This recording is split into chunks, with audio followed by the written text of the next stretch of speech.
हाल ही में social media पे अभी प्रेमानंद महाराज का काफी लोग विरोध कर रहे हैं। ये विरोध वही कर रहे हैं जिन्हें कि सच स्वीकार नहीं होता है। प्रेमानंद महाराज ने थोड़ा सा सच क्या बोल दिया तो लोग कुलबुला उठे। हालांकि सच कड़वा होता है, सच को स्वीकार करना चाहिए। प्रेमानंद महाराज के कुछ सेकंड के वीडियो के क्लिप को काट करके सोशल मीडिया पे फैलाया जा रहा है, जिसमें वो कह रहे हैं कि 100 में से दो चार लड़कियां ही पवित्र होती है।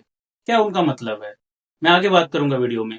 उन्होंने केवल लड़कियों के बारे में नहीं बोला है, लड़कों के बारे में भी बोला है। उन्होंने ये भी कहा है कि जो पुरुष अलग अलग विभिन्न विभिन्न लोगों से संपर्क में रहते हैं, उसका फिजिकल रिलेशन में रहते हैं, वो विवाह के बाद एक स्त्री के साथ कैसे बंध के रह पाएगा, या फिर वो उससे कैसे संतुष्ट रहेगा। उसको तो मल्टीपल जगह जाने की पहले से उसकी आदत लग चुकी है। यही सेम बात उन्होंने महिलाओं के लिए भी कहा है। अब जिस महिलाओं को विवाह से पहले मल्टीपल लोगों से उनका रिलेशन रहता है, वो विवाह के पश्चात एक पुरुष के साथ कैसे बंध के रह पाएगी वो। तो यही उनका कहना था। बाकी कुछ लोग उनका एक अलग ही मीनिंग निकाल रहे हैं। इस तरह के अवैध संबंध या फिर विवाहेतर संबंध समाज में देखने को मिलता है। आपने कुछ दिन पहले देखा होगा, मेरठ के मुस्कान का केस देखा आपने, सोनम रघुवंशी का केस देखा आपने, प्रतिभा यादव का केस देखा आपने, और निकिता का केस देखा आपने। इस तरह कई सारे केसेस बने हुए हैं हमारे समाज में। इनका परिणाम कितना विभत्स होता है वो आपको पता है। ये ज्यादातर जो संबंध होता है हमारा, ये अवैध होता है। तो इसलिए प्रेमानंद महाराज ने थोड़ा सा सच कह दिया तो लोग बड़े परेशान हो रहे हैं कि इन्होंने ऐसा कैसे कह दिया। आपको आपता और श्रद्धा का मर्डर केस तो याद होगा ही। वो भी तो लिव इन में रह रहे थे। तो प्रेमानंद महाराज का विरोध केवल इसलिए करना कि हमें विरोध करना है, ये ना ही तो नैतिक है ना ही जायज है। अब एक वर्ग जो है इसका विरोध करने में लगे हुए हैं।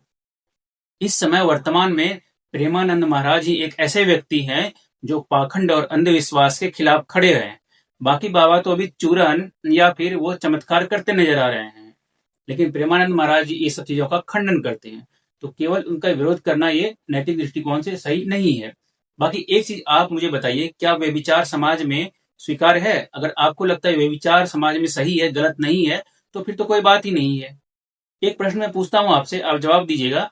क्या आप चाहते हैं कि आपके बेटे बेटियां भाई बहन के मल्टीपल अफेयर्स हो या मल्टीपल रिलेशन में वो जाएं? ऐसा आप नहीं चाहेंगे ना। अगर आप ऐसा चाहते हैं आपको फिर व्यभिचार तो फिर सही लगेगा आपको। फिर तो आप प्रेमानंद महाराज का फिर विरोध करेंगे ही। हमें थोड़ा सा रुक के सोचना चाहिए कि प्रेमानंद महाराज ने आखिर में ऐसा कहा क्या, और उनकी पूरी वीडियो क्लिप को देखना चाहिए। उन्होंने केवल महिलाओं के बारे में नहीं बोला, उन्होंने पुरुषों के बारे में भी बोला है। उन्होंने दोनों जेंडर को उन्होंने रख के बोला है। दूसरी चीज है कि आजकल लोग इस तरह से रिलेशन में जा करके, मल्टीपल रिलेशन में जा करके गलत गलत नशा, आदत, ड्रग्स आदि का लग जाता है। कुछ दिन पहले ही प्रेमानंद महाराज की में एक महिला आई थी, वो कह रही थी हमारा 150 पुरुषों से अधिक संबंध था, उसके बावजूद अब हम रह नहीं पा रहे हैं। वही उसी तरह एक और कोई एक युवक आया था, वो भी कह रहा था हमारा 100 से अधिक संबंध था, अब हम इसकी वजह से रह नहीं पा रहे हैं, हम इससे बाहर निकलना चाहते हैं, कैसे निकले। तो इस समय आपको वीडियो देखना चाहिए। मुझे लगता है इसके बाद शायद आप ऐसा नहीं कहेंगे कि प्रेमानंद महाराज जी इन्होंने ऐसा क्यों कहा।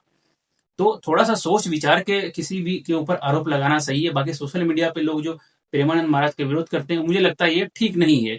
थोड़ा सा आप इस बारे में विचार कीजिएगा। बाकी आप इस बारे में क्या सोचते हैं, कमेंट में अपनी राय जरूर व्यक्त कीजिए। आज के लिए इतना ही। नमस्कार।